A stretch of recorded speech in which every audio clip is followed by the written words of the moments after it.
Assalamualaikum warahmatullahi wabarakatuh. Perkenalkan, nama saya Andina Undari dari Manajemen 22A dengan NPM 224111042. Di sini saya akan menjelaskan tentang mata kuliah Manajemen Keuangan dengan materi yang berjudul Penganggaran Modal. Penganggaran modal atau capital budgeting adalah proses yang digunakan bisnis untuk memutar potensi proyek atau investasi besar. Membangun pabrik baru atau mengambil saham besar di usaha luar adalah contoh inisiatif yang biasanya memerlukan modal penganggaran sebelum disetujui atau ditolak oleh manajemen. Sebagai bagian dari penganggaran modal, perusahaan mungkin menilai arus kas masuk dan arus kas keluar proyek prospektif seumur hidup untuk menentukan apakah potensi keuntungan yang dihasilkan akan memenuhi tolak ukur target yang memadai. Proses penganggaran modal juga dikenal sebagai penilaian investasi. Penganggaran modal seringkali dipersiapkan untuk upaya jangka panjang, kemudian dinilai kembali saat proyek atau pelaksanaan sedang berlangsung. Perusahaan seringkali secara berkala memikirkan ulang anggaran modalnya.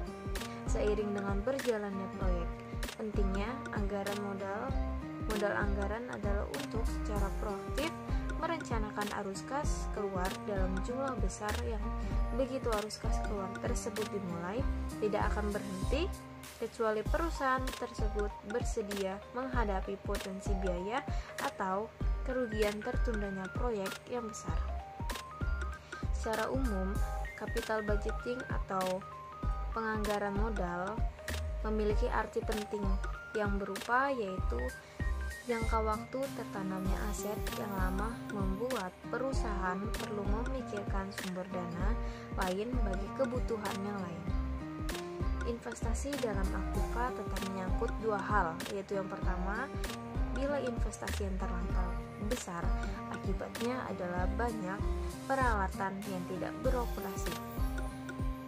Yang kedua yaitu bila investasi yang terlampau kecil sehingga kekurangan peralatan, akibatnya adalah perusahaan bekerja dengan harga pokok yang terlalu tinggi sehingga mengurangi daya saing. Pengeluaran dana untuk keperluan tersebut biasanya meliputi jumlah yang besar yang tidak bisa diperoleh dalam jangka waktu yang pendek atau sekaligus, sehingga perlu adanya ketelitian dalam melakukan perhitungan. Kesalahan dalam melakukan penghitungan berarti berakibat panjang sehingga kerugian besar pasti akan terjadi. Menurut para ahli, yaitu menurut Trianto tahun 2001 berpendapat bahwa penganggaran modal ialah proses secara menyeluruh mulai dari perencanaan hingga pengambilan keputusan tentang pengeluaran dana yang jangka waktu pengembaliannya lebih dari 1 tahun atau memiliki jangka yang panjang. Tujuan dari penganggaran modal yaitu untuk membuat keputusan investasi dengan berbagai pertimbangan yang komprehensif sehingga keputusan pendanaan yang dilakukan memberikan keuntungan kepada perusahaan sekaligus memberikan keuntungan kepada para pemegang saham. Penganggaran modal digunakan oleh perusahaan untuk memutar proyek dan investasi besar seperti pabrik atau peralatan yang baru. Prosesnya juga melibatkan analisis arus kas masuk dan keluar proyek untuk menentukan apakah pengembalian yang diharapkan memenuhi tolak ukur yang ditetapkan. Metode utama penganggaran modal mencakup diskon arus kas, analisis pengembalian, dan analisis throughput. Dan juga penganggaran modal terdapat macam-macamnya, yaitu yang pertama investasi penggantian dan yang kedua investasi penambahan kapasitas. Yang ketiga, investasi penambahan jenis produk baru. Termasuk dalam golongan investasi penambahan kapasitas adalah usul-usul penambahan jumlah mesin dan pembukaan pabrik baru. Investasi penambahan kapasitas juga bersifat sebagai investasi penggantian. Dengan sendirinya, tingkat ketidakpastian pada investasi penambahan kapasitas lebih besar daripada investasi penggantian. Berdasarkan ukuran yang ditetapkan perusahaan, dapat dipilih usul-usul proyek mana yang dapat diterima dan mana yang ditolak dan mana yang ditunda. Dan juga terdapat tahap-tahap, yaitu yang pertama, biaya proyek harus ditentukan. Yang kedua, manajemen harus memperkirakan aliran kas yang diharapkan dari proyek termasuk nilai akhir aktiva. Yang ketiga, risiko dari aliran kas proyek harus diestimasi atau memakai distribusi probabilitas aliran kas.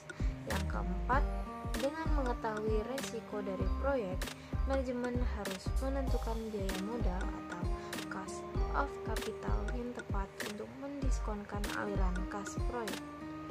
Yang kelima, yaitu dengan menggunakan nilai waktu, uang, aliran kas masuk yang diharapkan digunakan untuk memperkirakan nilai aktiva, nilai sekarang dari aliran kas yang diharapkan dibandingkan dengan biayanya. Dan terdapat juga metode-metode dari penganggaran modal, yaitu yang pertama payback periode. Payback periode merupakan waktu yang diperlukan oleh satu proyek investasi untuk mengembalikan seluruh dana yang telah diinvestasikan. Dalam proyek tersebut, tentunya metode payback periode ini merupakan metode yang paling sederhananya untuk mengevaluasi layak atau tidaknya suatu proyek untuk dijalankan. Karena metode perhitungan yang paling cepat ialah berdasarkan intuisi serta umum digunakan dalam bisnis. Yang kedua yaitu Net Present Value Metode, yaitu yang biasa disebut dengan NPV atau metode penilaian investasi. Ini ditekankan pada pengukuran seberapa besar selisih yang dapat dihasilkan antara nilai sekarang present value investasi dengan aliran kas bersih atau net cash flow yang dihasilkan selama umur investasi, baik operasional maupun aliran kas bersih pada akhir umur investasi atau terminal cash flow. Yang ketiga yaitu internal rate of return atau yang bisa disebut dengan IRR. Metode internal rate of return merupakan metode penilaian investasi untuk mencari tingkat bunga atau yang disebut dengan discount rate yang menyematkan nilai sekarang dari aliran kas neto atau present value of process dan investasi atau yang disebut dengan initial outlays. Yang keempat yaitu profitability index.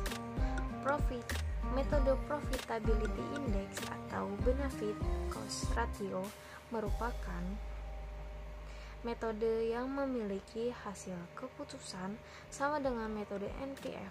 Artinya, apabila suatu proyek investasi diterima dengan menggunakan metode NPV, maka akan diterima pula jika dihitung menggunakan metode profitability index ini.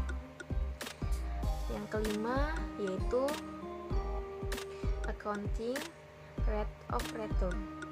Metode accounting of return atau ARR mengukur besarnya tingkat keuntungan dari investasi yang digunakan untuk memperoleh keuntungan tersebut. Keuntungan yang diperhitungkan adalah keuntungan bersih setelah pajak atau yang disebut dengan earning after tax atau EAT.